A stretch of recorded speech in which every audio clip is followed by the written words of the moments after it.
Olá, meus amigos do canal História em Minutos. Hoje eu gostaria de estar falando para vocês sobre a sociedade que foi uma das raízes das instituições políticas e sociais. Essa sociedade são os romanos. Acompanhe comigo um pouco da história desse povo.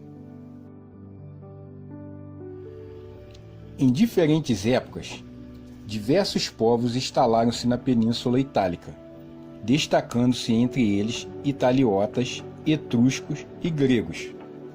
Por volta de 2000 a.C., os latinos, um dos povos italiotas, chegaram à região central da Península Itálica e instalaram-se na região do Lácio, nas proximidades do rio Tibre, e fundaram ali várias aldeias, entre elas Roma. Posteriormente, por volta do século 7 a.C., os etruscos invadiram e conquistaram o Lácio, e sob o seu domínio, Roma se consolidou como cidade, iniciando um processo de organização política e social que resultou na monarquia.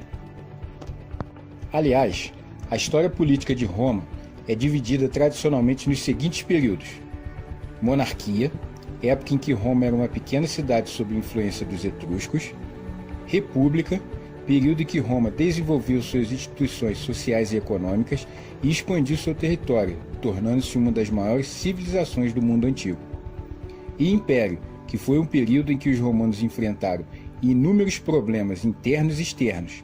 A combinação desses problemas levou a civilização romana à decadência.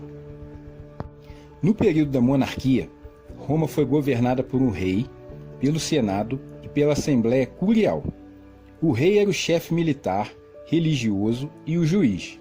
No desempenho de suas funções, era fiscalizado pela Assembleia Curial e pelo Senado.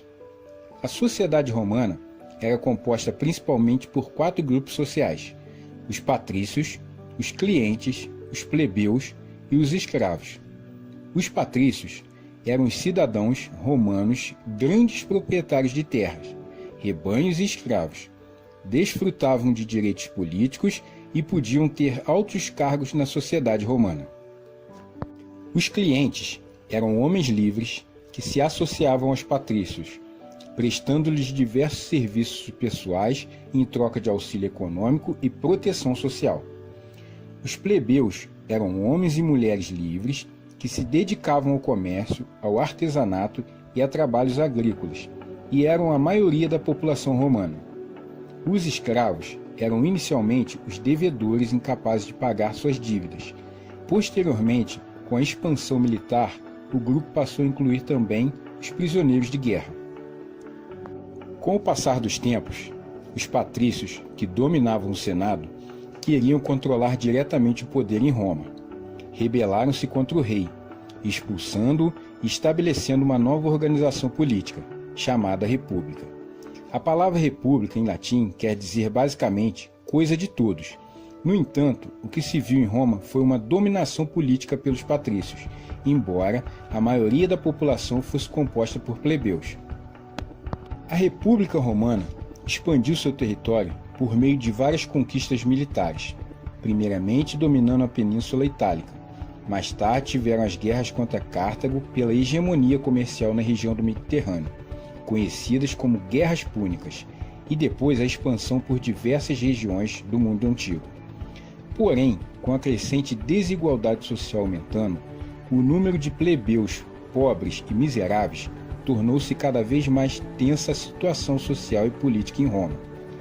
Por volta do ano 133 a.C., tentou-se uma reforma social com o intuito de melhorar as condições de vida da população plebeia. Desarticuladas as tentativas, a República Romana entrou em um período de grande instabilidade. Os senadores foram perdendo o controle do poder e os chefes militares, que haviam conquistado grandes prestígios políticos, ocuparam a liderança. Entre esses militares mais influentes, destacava-se Júlio César, que assumiu todos os poderes existentes em Roma. Sob seu governo, promoveu-se uma reorganização político-administrativa em Roma. Tão grandes eram os poderes de César que a aristocracia republicana temia a completa extinção das instituições da República. Acusado de pretender proclamar-se rei, foi assassinado por um grupo de senadores liderados por Bruto e Cássio. Estabeleceu-se um triunvirato formado por Marco Antônio, Otávio e Lépido. Sucedeu-se diversas disputas entre esses líderes, motivadas, entre outros fatores, pela relação entre Marco Antônio e a rainha egípcia Cleópatra. Dessas lutas, Otávio saiu-se vitorioso, tornando-se o principal governante de Roma e dos territórios conquistados pelos romanos, entre os quais o Egito. Otávio foi acumulando poderes e títulos, entre eles o de Augusto. Na prática, tornou-se o governante supremo, mas não assumiu oficialmente o título de rei e permitiu que as instituições republicanas continuassem existindo. O império passou por um período de paz, conhecido como Pax Romana, que se estendeu aproximadamente até o fim do século II, abrangendo os governos de vários imperadores. A partir do século III, o Império Romano entrou em um longo período de crise. A crise afetava sobretudo a parte ocidental do Império. Percebendo isso, em 330, o imperador Constantino decidiu mudar a capital do Império para a parte oriental, remodelou a antiga cidade de Bizâncio e fundou Constantinopla. Já em 395, com a morte do imperador Teodósio, o Império foi dividido entre seus dois filhos. Honório recebeu o Império Romano do Ocidente, que tinha sede em Roma, e seu irmão Arcádio, o Império Romano do Oriente, que tinha sede em Constantinopla. Essa divisão tinha o intuito de melhorar a administração do Império. Entretanto, o Império Romano do Ocidente, enfraquecido e por suas divisões internas, não teve forças para resistir aos sucessivos ataques dos povos bárbaros. E, em 476, o último imperador de Roma, Rômulo Augusto, foi deposto por Odoacro, rei dos Érulos, um dos povos bárbaros.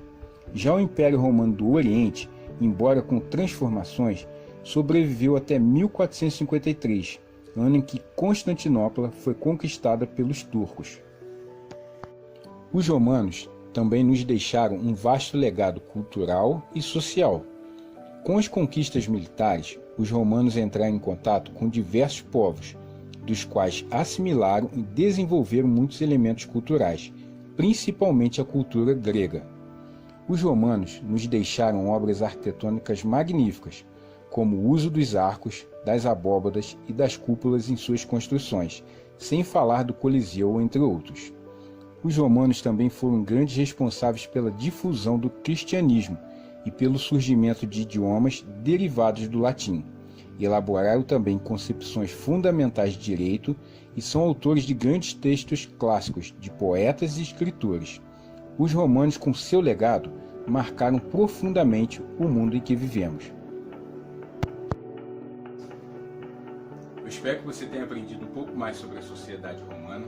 Se você gostou, eu sugiro que você se aprofunde um pouco mais sobre a sociedade romana, porque ela é muito interessante. Muito obrigado por você ter assistido esse vídeo. Um grande abraço.